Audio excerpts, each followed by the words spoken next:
सिर्फ 10 मिनट में देश दुनिया की 50 सबसे बड़ी खबरें जानें। जो जानना बेहद जरूरी है वो भी एक ही वीडियो में। तो हर बड़ी खबर सबसे पहले पाने के लिए चैनल को सब्सक्राइब जरूर करें। तो पहली बड़ी खबर है, दीपू चंद्र दास और अमृत मंडल की मॉब लिंचिंग के बाद एआईएमआईएम प्रमुख और सांसद असदुद्दीन ओवैसी ने कहा कि हम इन दोनों की मौत पर गंभीर चिंता व्यक्त करते हैं। साथ ही उन्होंने बांग्लादेश में हालात को लेकर भी अपनी चिंता जताई। ओडिशा में विधायकों की वेतन और भत्ते को 3 गुना बढ़ाने का प्रस्ताव पास हुआ, लेकिन भाजपा विधायकों ने इसे लेने से इनकार किया और मुख्यमंत्री से पुनर्विचार का अनुरोध किया। इसी बीच सीमाओं और राष्ट्रीय सुरक्षा की ओर बढ़े तो मेघालय के रास्ते भारत में हादी के 2 हत्यारे घुसे। शरीफ उस्मान हादी बांग्लादेश के कट्टरपंथी संगठन इनकलाब मंच के प्रमुख सदस्य रहे हैं। उनकी गतिविधियों पर सुरक्षा एजेंसियों ने मेघालय से भारत में हादी के हत्यारों के आने की खबरों को खारिज किया। अधिकारियों ने कहा कि बांग्लादेश मीडिया की कुछ गढ़ी हुई कहानियां भ्रम पैदा कर रही हैं और इससे सीमावर्ती राज्य की शांति खतरे में पड़ सकती है। वहीं भारत में सार्वजनिक स्वास्थ्य पर भी चिंता जताई जा रही है। प्रधानमंत्री मोदी ने अपने मन की बात कार्यक्रम में एंटीबायोटिक दवाओं के कम प्रभाव को लेकर चिंता व्यक्त की। आईसीएमआर की रिपोर्ट के मुताबिक बीमारियों के खिलाफ इन दवाओं की प्रभावशीलता घट रही है। कर्नाटक के बुलडोजर एक्शन को लेकर भी राजनीतिक बयानबाजी तेज है। आईयूएमएल के राष्ट्रीय सचिव पीके कुन्हालीकुट्टी ने कहा कि बेंगलुरु की घटनाओं की तुलना उत्तर प्रदेश से नहीं की जा सकती।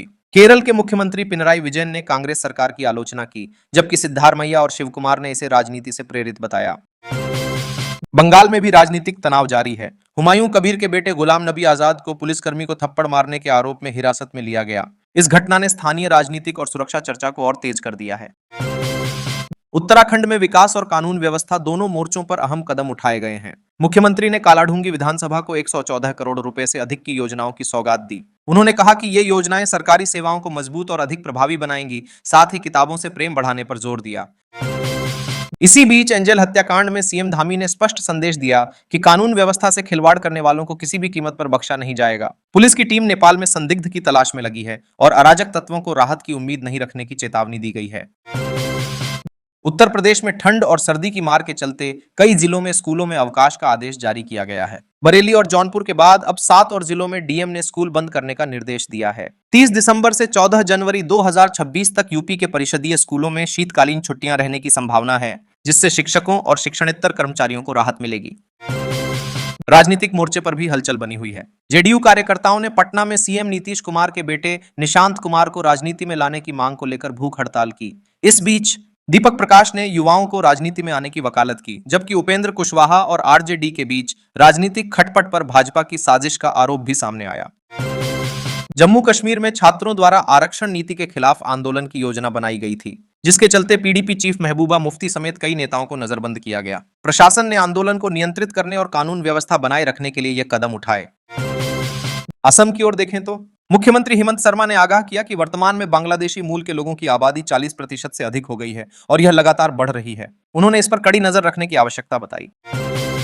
इसी बीच प्रधानमंत्री नरेंद्र मोदी ने मन की बात कार्यक्रम में वर्ष 2025 की उपलब्धियों और विभिन्न सामाजिक, सांस्कृतिक और शैक्षिक प्रयासों का विस्तृत जिक्र किया। उन्होंने ऑपरेशन सिंदूर जैसी महत्वपूर्ण पहलों का हवाला दिया। साथ ही खेल, विज्ञान और तकनीकी क्षेत्रों में देश की प्रगति पर गौर किया। मोदी ने दुबई में कन्नड़ भाषा सिखाने पढ़ाने वाले परिवारों की भी सराहना की और इसे भारतीय भाषाओं और संस्कृति को वैश्विक स्तर पर जीवित रखने का प्रेरणादायक प्रयास बताया। इसके अलावा उन्होंने गीतांजलि आईआईएससी समूह की प्रशंसा की और बताया कि बिना बड़े मंच या बजट के यह पहल सांस्कृतिक जागरूकता का प्रभावी केंद्र बन गई है, जो समाज में सकारात्मक बदलाव लाने की दिशा में उदाहरण है। प्रधानमंत्री मोदी की ये टिप्पणियां देश की सामूहिक प्रगति, भाषा और संस्कृति के संवर्धन और सामाजिक प्रेरणा को दर्शाती हैं।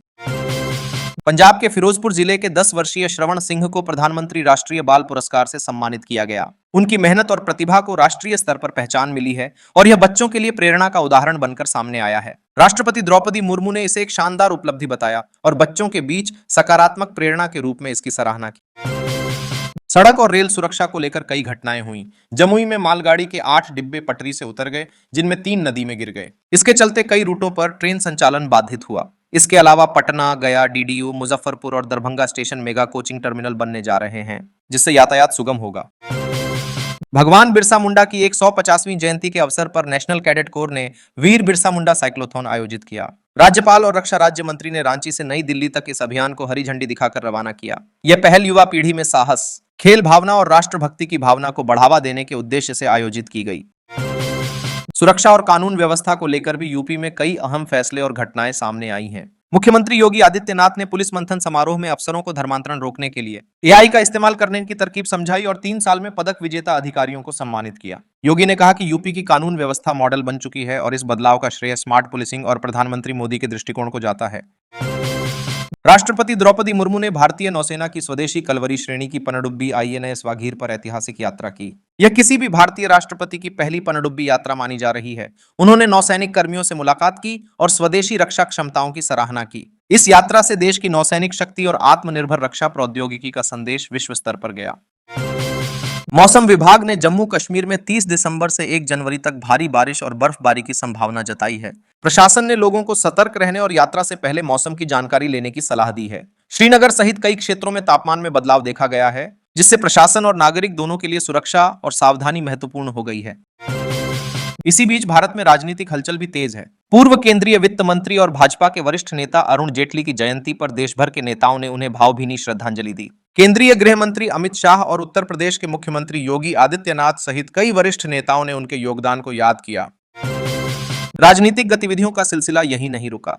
केंद्रीय गृह मंत्री अमित शाह बंगाल समेत 4 चुनावी राज्यों के दौरे पर हैं। अगले साल होने वाले चुनावों की रणनीति पर मंथन करते हुए वह 15 दिन तक विभिन्न रैलियों और बैठकों में हिस्सा लेंगे। इस दौरे का उद्देश्य विजय के लिए स्थानीय और राष्ट्रीय स्तर पर मजबूत रणनीति तैयार करना है। धार्मिक और सांस्कृतिक खबरों की ओर आते हैं। सिखों के 10वें गुरु गोविंद सिंह देव के प्रकाश पर्व पर पटना साहिब गुरुद्वारे में बड़ी संख्या में श्रद्धालु उमड़े। बिहार के मुख्यमंत्री नीतीश कुमार ने गुरुद्वारे में मत्था टेका और अरदास की। यह अवसर सिख समुदाय के लिए आस्था और सामाजिक एकता का प्रतीक रहा। देश के औद्योगिक और रोजगार संबंधी समाचारों पर नजर डालें तो भारत ने मोबाइल मैन्युफैक्चरिंग में दुनिया में दूसरा स्थान हासिल किया है। केंद्रीय इलेक्ट्रॉनिक्स और आईटी मंत्री अश्विनी वैष्णव ने इसे आत्मनिर्भर भारत की सफलता का उदाहरण बताया। यह क्षेत्र भविष्य में रोजगार और निर्यात बढ़ाने में अहम भूमिका निभाएगा। साथ ही केंद्रीय रक्षा मंत्री राजनाथ सिंह ने गुजरात के वलसाड जिले में आदिवासी महिलाओं को रोजगार से जोड़ने वाले केंद्र का उद्घाटन किया। यह पहल महिलाओं को आर्थिक सशक्त बनाने, कौशल विकास और स्थानीय समुदायों में स्थिरता बढ़ाने के उद्देश्य से शुरू की गई है। आर्थिक संकेतकों की ओर देखें तो वित्त वर्ष 2026 में भारत की जीडीपी वृद्धि दर 7.4% रहने का अनुमान है। बिजली की मांग में बढ़ोतरी और खनन उद्योग में सुधार इसकी वजह बताई जा रही है। विशेषज्ञों के अनुसार वित्तीय नीतियों में स्थिरता और निवेश वृद्धि देश की आर्थिक मजबूती का संकेत है। अंतर्राष्ट्रीय खबरों की ओर बढ़ें तो पिछले 5 साल में सबसे ज्यादा भारतीयों को सऊदी अरब ने निर्वासित किया है, जबकि अमेरिका से इसके मुकाबले काफी कम संख्या है। यह आंकड़े प्रवासियों और विदेश नीति पर नई चर्चाओं को जन्म दे रहे हैं। अंतर्राष्ट्रीय व्यापार की खबरों में न्यूजीलैंड के प्रधानमंत्री क्रिस्टोफर लक्सन ने भारत के साथ फ्री ट्रेड एग्रीमेंट (FTA) के आर्थिक प्रभावों को स्पष्ट किया। उन्होंने कहा कि यह समझौता दोनों देशों के व्यापार और निवेश को बढ़ावा देगा। विशेषज्ञों का कहना है कि इससे निर्यात, नौकरियों और आर्थिक सहयोग में महत्वपूर्ण वृद्धि होगी। अब बढ़ते हैं आर्थिक और तकनीकी खबरों की ओर। अमेरिकी टेक दिग्गज माइक्रोसॉफ्ट और गूगल भारत में अरबों डॉलर का भारी निवेश कर रहे हैं। देश में तेजी से बढ़ते डेटा सेंटर और आर्टिफिशियल इंटेलिजेंस सेक्टर इस निवेश का मुख्य कारण है। विशेषज्ञों का कहना है कि यह भारत की डिजिटल अर्थव्यवस्था को मजबूत करेगा और वैश्विक प्रतिस्पर्धा में बढ़त देगा।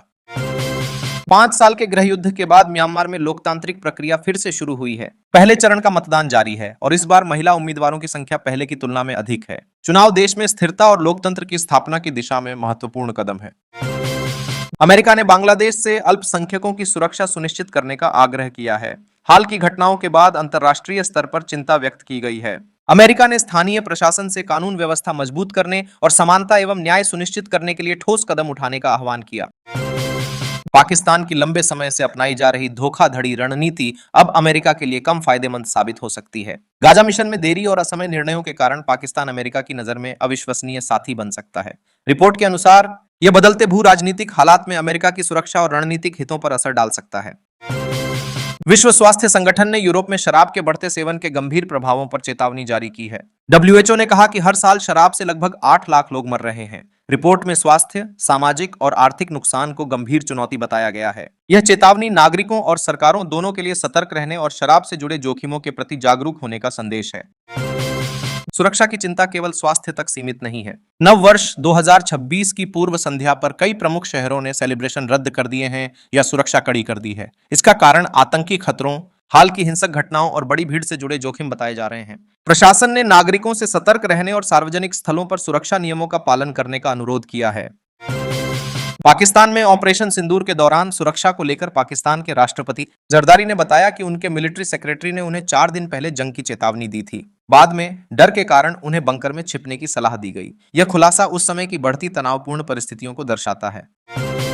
इसी क्षेत्र में शांति प्रयासों को लेकर अमेरिका और पाकिस्तान के बीच बातचीत भी जारी है।